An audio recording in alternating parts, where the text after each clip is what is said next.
All right, so welcome. My name is Jerry Latan. I'm the owner of Sarasota Specialty Pharmacy. Thank you all for coming.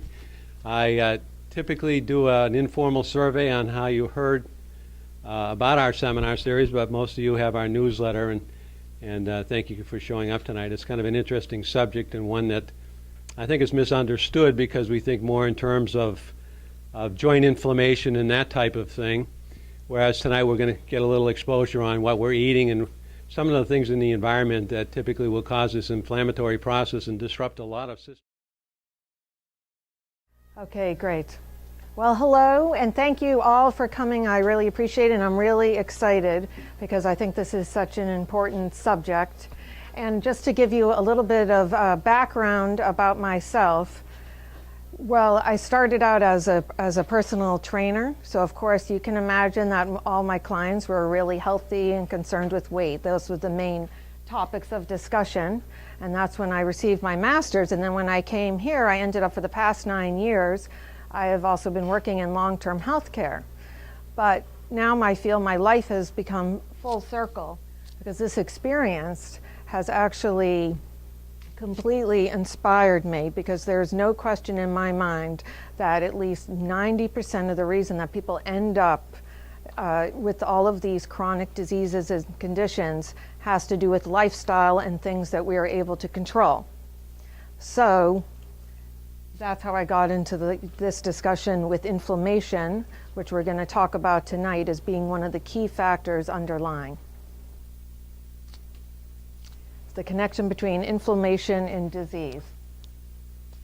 And basically, I just want to, really just explain, first of all, the difference between, acute inflammation, which I think, may or may not understand, and chronic inflammation, and basically how it's connected to all of the different diseases. And of course, how do you know if you have it, and some tips, hopefully, that can help you to manage it, prevent it, and do the best we can. Well, what is inflammation? Well, basically, it's your body's natural defense against any sort of injury.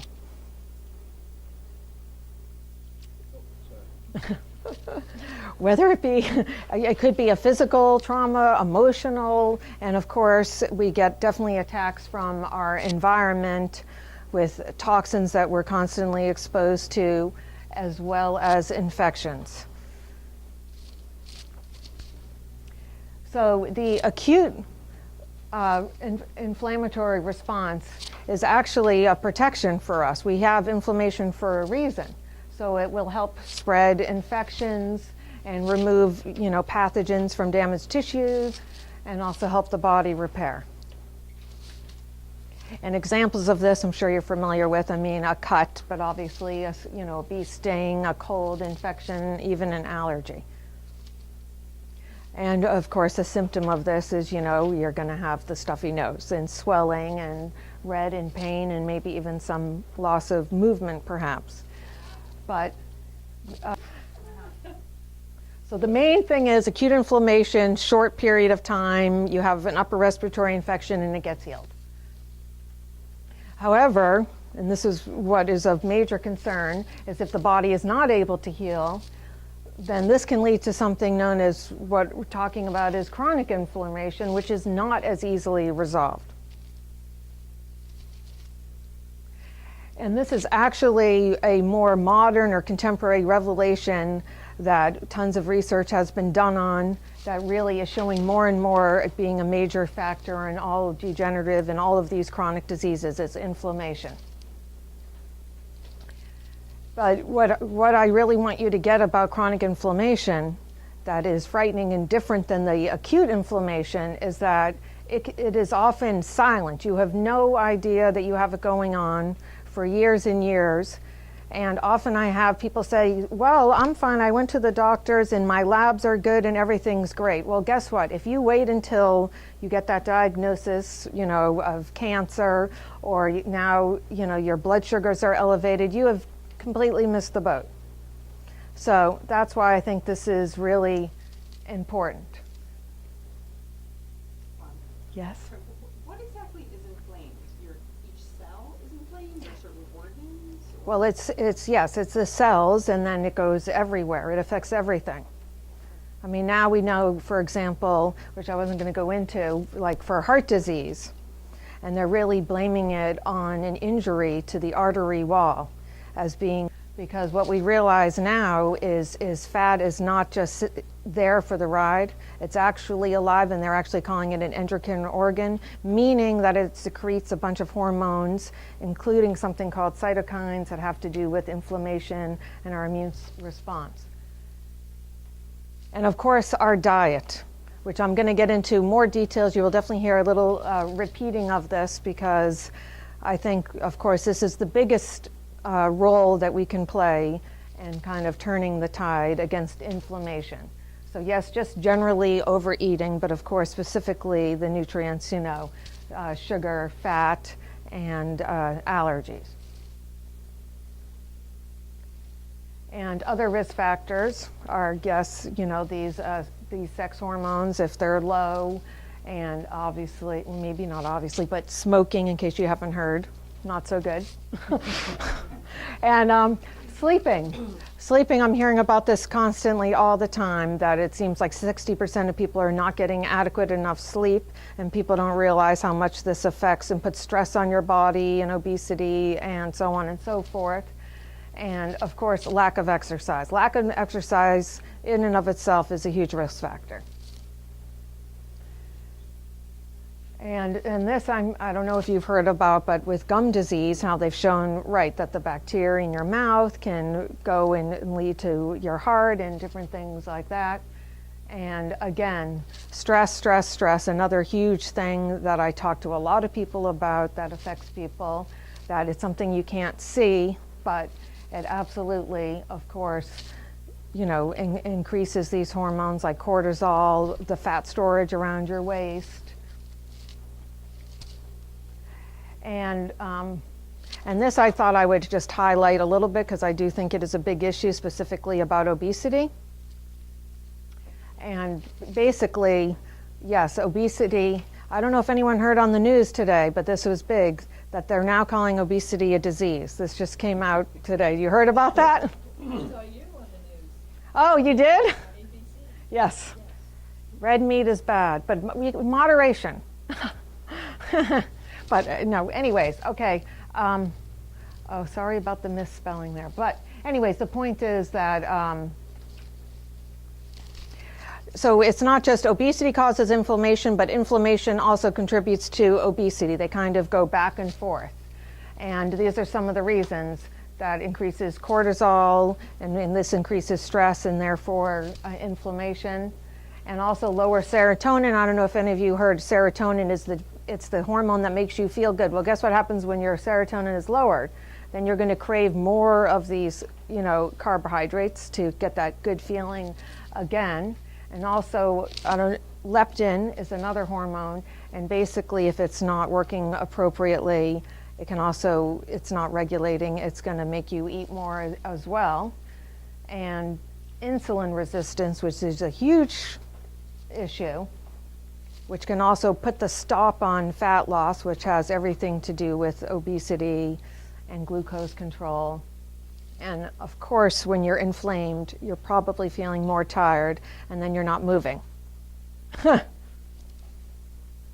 how do you know if you have inflammation? I mean, I think pretty much everyone has some, I have to say. I mean, to some level. I think it's impossible. And I just put on there, there are other lab tests, but this one is really, really popular that most doctors, are familiar with, that would do, is the C-reactive protein. And I think it's a good one, but even if that is normal, I wouldn't say that you're totally free. There's definitely other tests. And of course, not just being obese, but also look at where you're carrying your weight around. Because the risks of, the inflammation, if you're carrying this extra weight around your waist, you're inflamed. That's it. And of course, if you happen to be consuming a diet that's high in any of these, highly glycemic foods, high sugar foods, or these, which I'm going to talk about again, these kinds of fats that are promoting inflammation, then you have inflammation. What does BMI stand for? Oh, Body mass index, I'm sorry. So it basically has to do with your height over weight. And it's a good measure, but it doesn't give the whole picture because it does not indicate body composition. And once again, I've definitely come across several people, multiple people actually, that could be of normal weight, but guess what? But because they have the weight here, they're just as much at risk for diabetes, heart disease, and all the other conditions. But it still is a good, quick indicator of what's going on. Okay, the biggest culprits, in case you didn't guess by now, definitely our number one is sugar, sugar, sugar, sugar, but not just sugar. I would also put in that category artificial sweeteners as well, and all of the foods that quickly can be broken down into sugar. And the second one on my list is absolutely these kind of fats. And once again, it's all about balance, which is another big theme. And I'm not saying that we have to, like, you're not going to totally not eat bread or not eat, these foods, but it's all about a balance, okay? But certainly we have put the tide this way, people are eating way too much of this. And that's the problem. So I'm not saying you can't have it, but it's too much. We need to balance it out. Give your body something good to choose from. And this is just a great graph just showing, how much sugar has increased and about pounds per year per person. And it's just, it's crazy.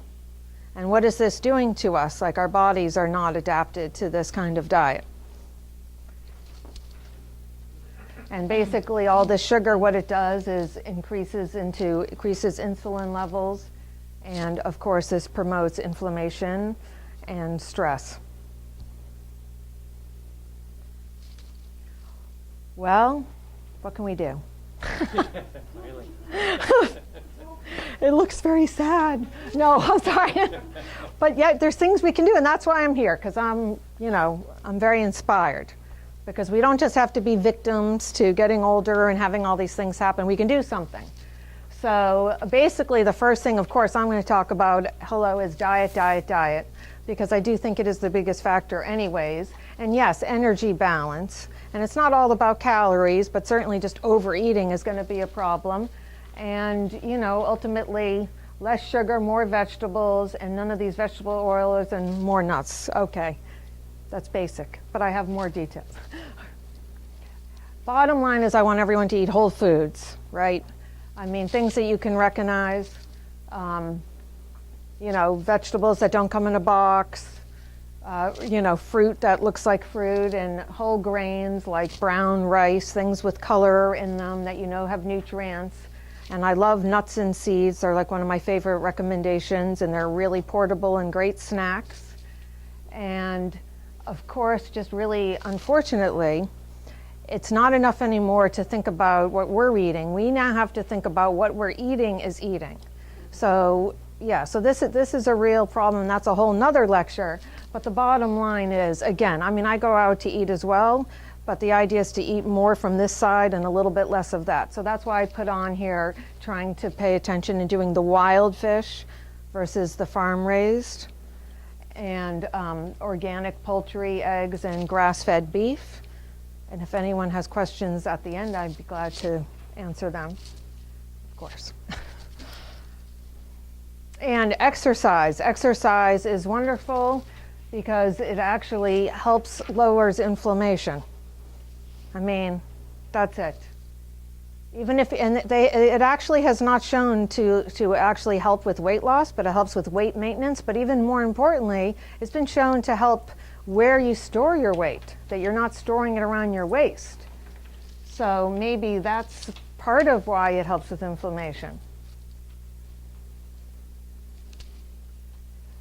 And yes, managing stress. Absolutely. Yoga.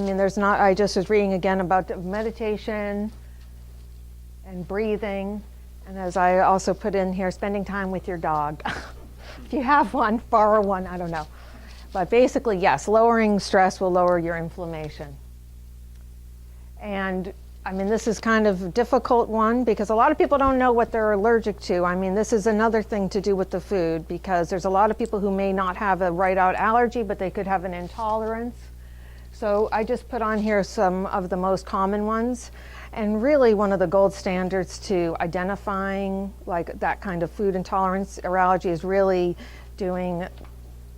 taking it out of your diet altogether for a period of time and then adding it back in one by one and seeing. It's called an elimination diet. And that's really the best way to know for sure. But absolutely, if you're allergic to something and you keep getting it into your body, even though you don't feel an attack right away, it definitely can be causing damage over time. This is another one of my favorite topics, fiber.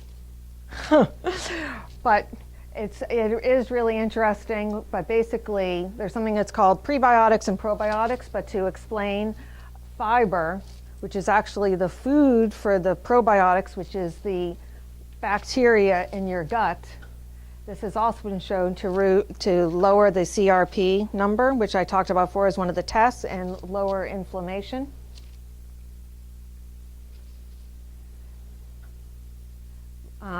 And basically, I think this is really interesting because it's like the fat get fatter, like the people who are overweight that are eating the donuts and the processed flours, guess what? It's feeding a different kind of bacteria that's in their gut that is able to actually extract more calories out of the food. It doesn't seem right, but that's what they have shown happened. And so the idea is that, right here, as I'm saying, that the diet directly will affect what kind of bacteria is going to flourish in your gut. So the more you're eating the fiber and the vegetables and the fruit, the more, and that in conjunction with, I do think a lot of people need to take, I do a daily just probiotic. So that's like the healthy bacteria, and then you got the food for it. Okay.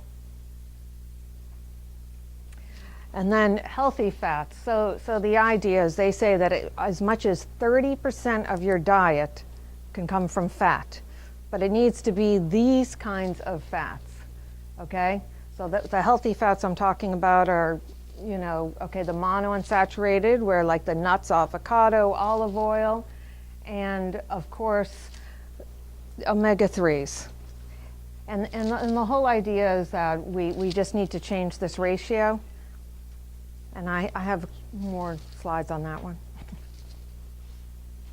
Again, everything in the diet, it's all about balance.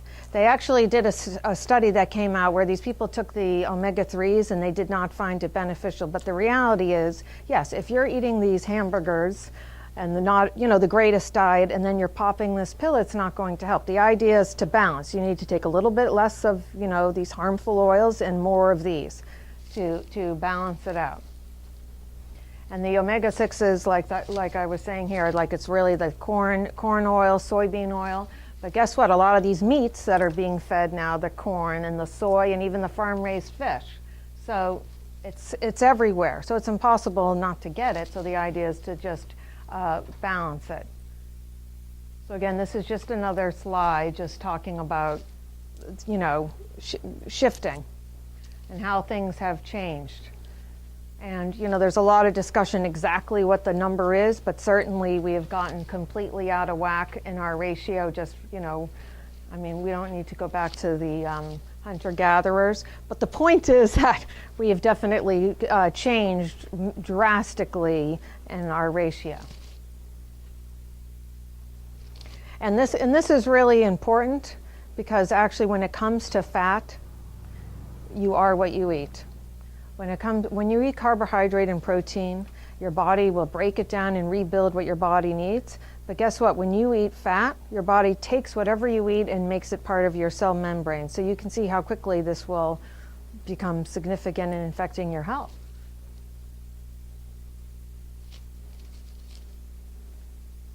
I think we know all that. And well, this is just another slide about the omega-3s, but just the idea that they're essential. In other words, we need to get them from our diet. Your body can't make them. We need to eat them. And of course, the best is from the fish, but you can certainly get them from, vegetables as well. but it's not as, it doesn't convert as much into what we need. So you have to eat a lot more. And my whole rule on the omega-3 and the mercury is moderation, and obviously try to stay away from the larger varieties. But once in a while, I think anything is fine. And then some just of the micronutrients that also help support inflammation. Because a lot of people are actually deficient in magnesium, and I'm sure people have heard about vitamin D, the sunshine vitamin, which they say you don't even need to get tested, that everyone should take it. And one I'm big into is zinc, and of course resveratrol in wine. Lots of wine. Okay, no, I'm sorry. Well, I don't know, sorry. Anyhow, okay, some other ones. No, this one I'm really interested in, that they've been talking a lot about, cucumberin, with inflammation, but they've also been talking about it relative to,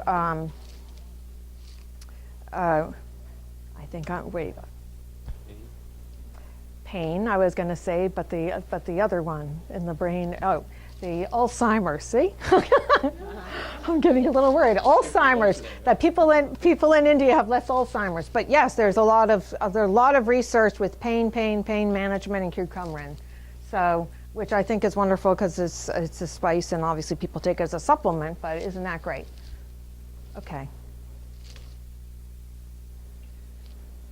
So, again, this is just a repeat on the fish oil, that we need to take it, we can't make them. And other anti-inflammatory nutrients, NAC, which plays a critical role in the inflammatory. And we talked about cytokines at the beginning, which is a protein that works in the inflammation, gets out of control.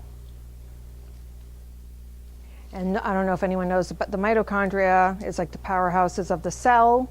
So if this isn't working appropriately, we're not going to have any energy at all. So we definitely want to take some nutrients to help support this.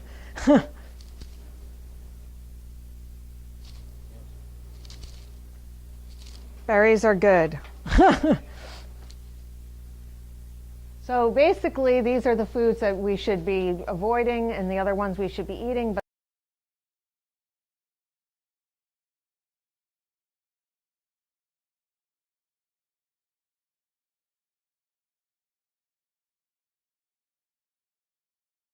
anyways, the idea is that there are definitely a lot of steps, hopefully, that you heard today that you can take to do a little bit differently than you're doing to help decrease your risk of inflammation. But ultimately, it's all about balance, and the idea is to eat more from this side, where it talks about eliminating inflammation, and eating less from this side, which causes inflammation.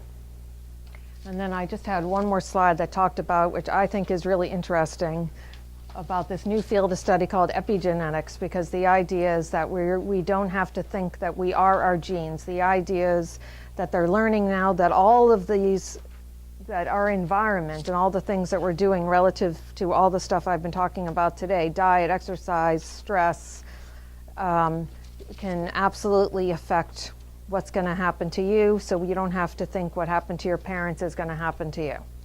You don't have to trigger that gene. So that's it. Thank you. Thank you, Bonnie.